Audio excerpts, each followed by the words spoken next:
So have you found yourself hitting the figurative brakes when it comes to that last hurdle before reaching your goals? You're that close to reaching the achievement and it just slips away because something's not right or you weren't able to get something done. Sometimes that's self-sabotage. And if you think that that might relate to you, let's have a chat. So self-sabotage refers to an action or a lack of action that undermines your progress towards reaching a goal. So everything's going fine. You can see the goal in the distance. You know exactly what it is you want. And then something happens. And then either you do something or not do something, and then it slips away. And sometimes it isn't always that easy to notice what it is you did or didn't do because it can show up in so many different ways. And what I wanted to do today is look at the different ways that self-sabotage shows up so that you can identify it if, when, it happens for you. The self-sabotage can show up as procrastination. We all know that word. Sometimes we refer to it as that dirty word because we don't always want that label on us. But procrastination is when we keep putting something off and not doing the things that we're supposed to do that would get us closer to our goals. But although procrastination has a really negative connotation to it because it means that we don't get things done or we're rushing at the last minute to get things done because we've just left it for too late, it can be a coping mechanism that we put in place because we are afraid of failure. We either put it off because we're not quite sure how long tasks take and we think, oh, we've got loads of time to do that. And then before you know it, you're nearly at the deadline and then you're rushing. Or you put things off because you think, oh, it's not the right time. I don't have everything that I need. And then it's, oh, damn, I missed it. Self-sabotage can also show up as perfectionism. And that is when we set unattainably high standards for ourselves, standards that we probably would never impose on someone else, but we impose it on ourselves because it has to be just right and it has to be just perfect before we get things done. How many times have you wanted to launch something and you've been afraid to put it out there for the public to see because you just think, oh, it's not quite right yet. I can't put that out there as yet. And you're not quite sure what it is that it's missing. Usually nothing. It's fine as it is, but you don't want to put it out there because you're scared of what somebody might say. So you're never ever satisfied with what you're doing. And I can relate to that because there have been many times in the past when I've wanted to do something or maybe even want to come on here and say something and I've held myself back from doing certain things because I felt it just wasn't right. It needed something else. And the funny thing is when you pluck up the courage and you actually do that thing, you don't get the backlash you were expecting. That fear of failure will put in added steps on your perfectionist journey that will stop you from fulfilling needed tasks along your journey towards your goal. Another way that self-sabotage shows up is as negative self-talk. And this is harsh, overcritical, negative inner talk. Some of the things that we may say to ourselves, we would never say to anyone else. And you know some of the things that we might say in our heads if we've made a mistake or something didn't go the way that we planned it, and the language that we might use towards ourselves or the names that we might call ourselves, we would never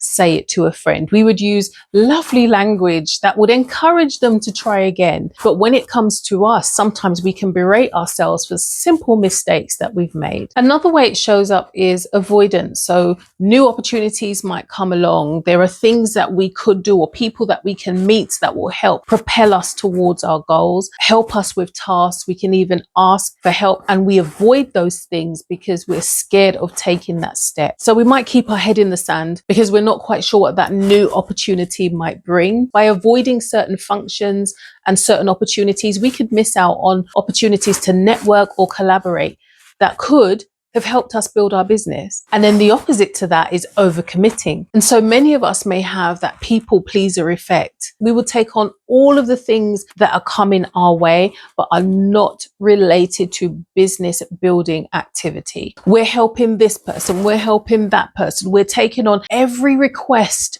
that's made of us because we just don't want to say no. And many times that leads to limited time to work on our own business, and we become overwhelmed, burnt out, and have neglected our own needs. One of the other ways that self-sabotage can show up is also through self-medication. Some people may turn to drugs, alcohol, or other activities that give you that false sense of relief as to what's going on in your head. Although on the other side of that self-medication, when it wears off, you're still left with a pile of things you haven't done, which can lead to stress and that feeling of being overwhelmed. Some people may have experienced one of these. Many of us may have experienced a few of these combined. All of them are linked to a fear of failure. They always say that we work from a place of love or a place of fear. And it's really important to look at where that fear came from. And for many people, it would have started in childhood. There are certain things that we're told or we hear other people say when we're growing up. One of them that came to me a few weeks ago, and I put it out on social media to say, have you heard this term? And are there other terms that you might have heard that could keep a person stuck? And the one that I remembered was, don't hang your hat where your hand can't reach. And many times when people say these phrases, they actually mean well because they're trying to protect you. However, what it can do is stop you from taking new opportunities when they come along or reaching for that thing that's past your comfort zone. I mean, my view is if I've hung my hat there and I've stretched and I've reached it, it means that I can do it again. And somebody else seeing me do that may find inspiration in that and they may be able to reach too. Why stay within your comfort zone? Other things that people may have heard may have even been directed specifically at them, telling them that they may not amount to much. Who do you think you are? This is what our family does. Why are you going to try and do something different? Why are you so special? And those things that are heard in childhood sink in and they can affect you later on in life and can lead to you not taking on those opportunities, holding back when there are opportunities to move ahead. So procrastination shows up, or thinking that you couldn't possibly put something out there because it's not perfect, because somebody's going to criticize it. Because for many growing up, nothing was ever good enough for those around you and for those people whose opinions mattered. So there are some strategies that you can put in place to help you, but it will take time. As much as these feelings and these coping mechanisms have taken time to set in, it's going to take time to reverse them. So it's not going to be the quick fix of journaling and meditation and you're done. But let's look at some of the strategies that you can put in place and continue working on so that they will help you break that cycle of self-sabotage. So we know that self-sabotage is linked to fear,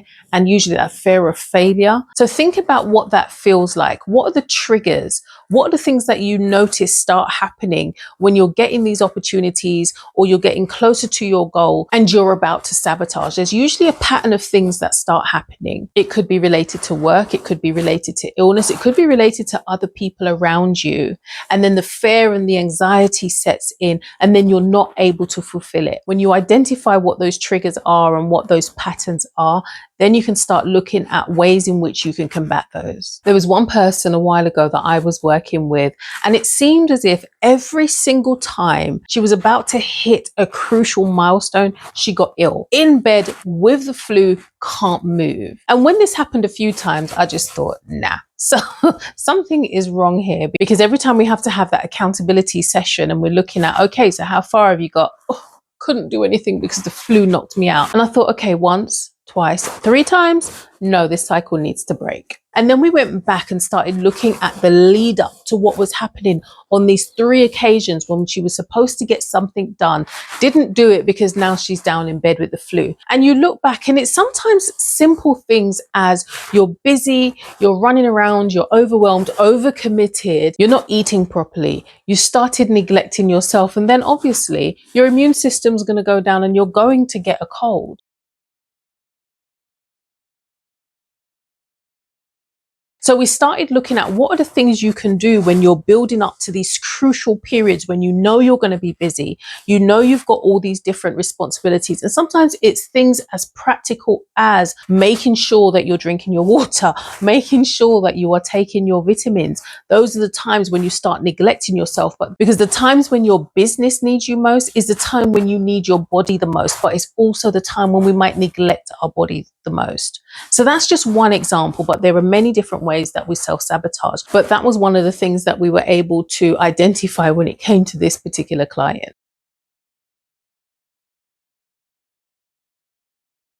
The second thing that we can put in place to start breaking that cycle of self-sabotage is to get clear on our goals and break them down into manageable chunks. Many times we hit that wall and we hit those breaks and we just think we can't go anymore because the task just looks so overwhelming. There's so much to do because we're looking at that big goal that we want, but because we haven't broken it down into manageable chunks, we end up overwhelmed. You need to break them down into steps, and then you need to take those steps and break them down into tasks. And if you need a resource to help you do that, I've put together a free workbook to help take away that overwhelm of what goals could look like. It's called the Goal Getter Generator, and you can download it in the description below. And that will help you to start taking your goals and putting them down into manageable steps and manageable tasks so that they're more workable and realistic. Another thing that I was going to say could put in place, but you have to put this one in place, and it's to challenge negative thoughts, because negative thoughts are always going to come up. And if you think that some of those negative thoughts are stemming from childhood, you have to hit them dead on. So when those negative thoughts come up, you have to have something that reframes it and slaps it back down. Think about the negative things that we sometimes do say to ourselves when we've made a mistake or not completed something. We have to start being kind to ourselves. And I have spoken about this before. And the way that I dealt with this was by having a notebook that I could refer to. And in this notebook, this is where I reframed my negative thoughts. And what I would do is I'd take two different colored inks, a blue pen and a green pen. You could use whatever colors you want. I decided blue, and I wanted green as the okay color, the color that gives permission, ready to go. So what I would do is I would write down the negative thought with the blue ink pen, and then I would write down the reframed thought with the green ink. So suppose the negative thought is, I'm not good enough to do this. The reframed thought could be, I have the skills, qualifications, life experience, and expertise that will set me apart in this field. You make it and phrase it in whichever way it fills you up. You have to start being kinder to yourself. You have to start speaking to yourself in the way that you would speak to a friend. Another thing that I did, and it was so funny, I was going through some papers today and I came across a notebook that I used to use ages ago, classy and fabulous. But I got this notebook when I wanted to remind myself of who I am. And what I did with this notebook was write in there affirmations that I wanted to say to myself every day, because the negative thoughts will come, but I needed to remind myself who I was. So this used to be my affirmations book, and I think after this I'm going to go read through them again. Make me feel good today. Another thing that you have to put in place is setting your boundaries. Start prioritizing, get clear on what's important, and wherever you can, delegate. Because remember, you are working a 9 to 5 and you're trying to build a business, so you're going to have expectations and responsibilities from both. You are only one person. You cannot do it all, and you have to protect your time and energy. And the best way to do that is to delegate what you can at work. You have a team, why not use them so that you can focus on the things that only you can do? And then at home, especially if you're living with other people, ensure that those tasks again are shared properly so that you get time to do the things that only you can do, and focus on your business. In protecting your time and energy, also ensure that you are putting in time for yourself, because a lot of the times when we're prioritizing and delegating and doing everything, we don't always prioritize self-care. So make sure that that is also in there. Another strategy that has come in handy, especially when building a business, is rethinking those negative thoughts. So I know I've already spoke about reframing, but also rethinking, and I was going to speak about them together, but I think it needs to be spoken about separately, because there are some negative thoughts that aren't just linked to an unrealistic fear of something that hasn't happened. It might be linked to something that has happened. Maybe you have tried certain things in your business that haven't worked, and so that adds in another layer of fear because you have that experience of it not working. So rethinking comes in how you look at failures. You have a goal in mind, it's over there, and you've tried one avenue to get there and it may not have worked. And one of the ways that we have to start looking at failures is not as stumbling blocks, but as stepping stones. Because, okay, now you know a way that it's not going to work. So how can I do it differently? So failure, I wanted to look at as very separate. You're hardly ever going to get from point A to point B without problems in between. Those problems or challenges are doable, which is why you're still on the path towards your goal. And what that does, when you look at those failures and stepping stones, you're able to look for different ways to get around an issue that might have come up. That will build your resilience, and you're going to have a great story to tell at the end. So keep going. And the last step that I wanted to talk about today when it comes to keep going on that journey is journaling. As you can see, I spoke about this notebook, spoke about the other notebooks. I have so many notebooks, but it's really important to keep a journal of what's happening along this path so that you can look back and look at some of the difficult times, look at some of the good times, but you can see the journey that you've taken, the ways in which you've developed and been able to grow. I tell you, looking back on some of my old journals when I might have written down about something that was difficult, sometimes makes me laugh and or just make me shake my head, because I'm just like, girl, that's what you was tripping over? And it really can show how much you've grown and how resilient you are, how strong you are, and how determined you are to get to where you're going. And those can serve as a blueprint for others. So journal those thoughts, those feelings, the milestones, and keep a track of those things that may not have gone so well and the ways in which you overcame them as part of journaling, and also linked to prioritizing. Make sure you have a plan of action as to what's happening at work and in your business on a yearly, quarterly, monthly, weekly, daily basis. So you are showing up at work and in your business with intent. So one of the things to know, especially since you are working a 9 to 5 and building a business, means that you have to share your day across both. And if you give each the respect they deserve, you will avoid those occasions where your 9 to 5 has that slow creep, where you end up doing so much in there and you neglect that time for your business. Imposter syndrome is one of those things that can lead to self-sabotage. And if you want to find out a bit more about that, look at the last video that I did on ways in which you can overcome imposter syndrome. So I hope these steps were useful in helping you to face head on and start breaking that cycle of self-sabotage. Until the next video, bye.